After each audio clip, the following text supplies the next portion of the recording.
ಸ್ನೇಹಿತರೆ ನಮಸ್ಕಾರ. ನಿಮ್ಮ ಹತ್ರ ಏನಾದರೂ ಒಳ್ಳೆ ಗೋಲ್ಡ್ ಇದ್ದರೆ ಕೇವಲ 50 ಪೈಸೆಗೆ ಇಂಟ್ರೆಸ್ಟ್ ಕೊಡ್ತೀನಿ ಅಂತ ಹೇಳಿ ಮೋಸ ಹೋಗಿ ಎಲ್ಲಂದ್ರೆ ಅಲ್ಲಿ ಇಕ್ಬಿಟ್ಟಿರಾ. ಪಾಪ ತುಂಬ ಜನ ಮೋಸ ಹೋಗಿದ್ದಾರೆ. ಇವ್ರ ಮುಖ ಯಾಕೆ ನಾವು ಮುಚ್ಚಿದ್ದೀವಿ ಅಂತ ಹೇಳಿದ್ರೆ ಪಬ್ಲಿಕ್ಕಲ್ಲಿ ಓಡಾಡ್ತಾ ಇರ್ತಾರೆ. ನಾವು ಯಾವತ್ತೂ ಯಾರ ಮುಖನೂ ತೋರಿಸಲ್ಲ, ಅದಕ್ಕೋಸ್ಕರ ನಾವೇ ಕಟ್ಕೊಳ್ಳಿ ಅಂತ ನಾನು ಹೇಳಿದ್ದೀನಿ. ತುಂಬ ಅಂದರೆ ತುಂಬ ಇದೇ ಥರ ತುಂಬ ಹೆಣ್ಮಕ್ಳು ಇಲ್ಲೆಲ್ಲ ಇದ್ದಾರೆ. ಬೇಡ, ನಾನು ಒಂದು 3 ಜನ. ಏನಾಗಿದೆಯಮ್ಮ ನಿಮ್ಮ ಮೋಸ?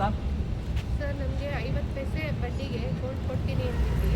ಹಾಂ, ನಮಗೆ ಕರ್ಸ್ಕೊಂಡ್ರು ಫಸ್ಟು. ಹಾಂ, ಓಕೆ. ನಿಮ್ಮದು ಎಲ್ಲಿಟ್ಟಿದ್ದೀರಾ ಗೋಲ್ಡ್ ಹೇಳಿ, ಎಷ್ಟಿದೆ, ಎಷ್ಟು ಪರ್ಸೆಂಟೇಜ್ ಇದೆ ಅಂತ ಹೇಳ್ಬಿಟ್ಟು ಕೇಳಿದ್ರು. ಸೊ ನಾವಂತ ಈ ಥರ 70 ಪೈಸೆ ಅಂತ ನಮ್ಮ ಅಂಗಡಿಲೇ ಇಡಿ, ನಿಮಗೆ 50 ಪೈಸೆ ಕೊಡ್ತೀನಿ, ಇಲ್ಲೇ ಕೆಲಸ ಕೊಡಿಸ್ತೀನಿ ಅಂತ ಹೇಳಿದ್ರು. ನೆಕ್ಸ್ಟು ನಿಮಗೆ ಲೋನ್ ಬೇಕಾ ಅಂತ ಕೇಳಿದ್ರು. ಹೌದು ಸರ್, ನಮ್ಗೆ ಸ್ವಲ್ಪ ಕಷ್ಟ ಇದೆ, ಲೋನ್ ಬೇಕು ಅಂತ ಕೇಳಿದ್ದೆ.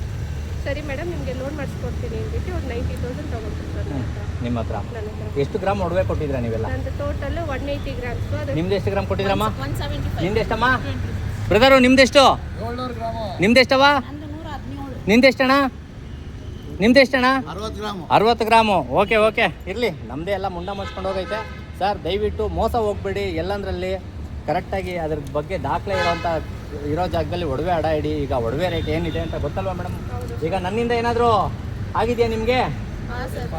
ಏನಾಗಿದೆ ಆಯಿತಾ? ಅದಕ್ಕೆ ಹೇಳೋದು, ಮೋಸ ಹೋಗಬೇಡಿ. ನಾನು ಮೋಸ ಯಾರೇ ಮಾಡ್ತಾಯಿದ್ರು ಅವ್ರನ್ನಂತೂ ಬಿಡಲ್ಲ. ಅದಕ್ಕೆ ನಾನು ಹೇಳಿದೆ, ಮೋಸ ನಮ್ಮಿಂದ ಸಿಗಾಕೊಂಡ್ರಲ್ವಾ. ಈಗ ಎಲ್ಲಿದ್ದಾರೆ ಅವರು? ಸ್ಟೇಷನಲ್ಲಿದ್ದಾರೆ ಅಲ್ವಾ? ಓಕೆ ಅಲ್ವಣ್ಣ? ನ್ಯಾಯ ಸಿಗುತ್ತೆ ಖಂಡಿತ, ನಿಮ್ಗೆಲ್ಲರಿಗೂ ನ್ಯಾಯ ಸಿಗುತ್ತೆ ಕಣವ.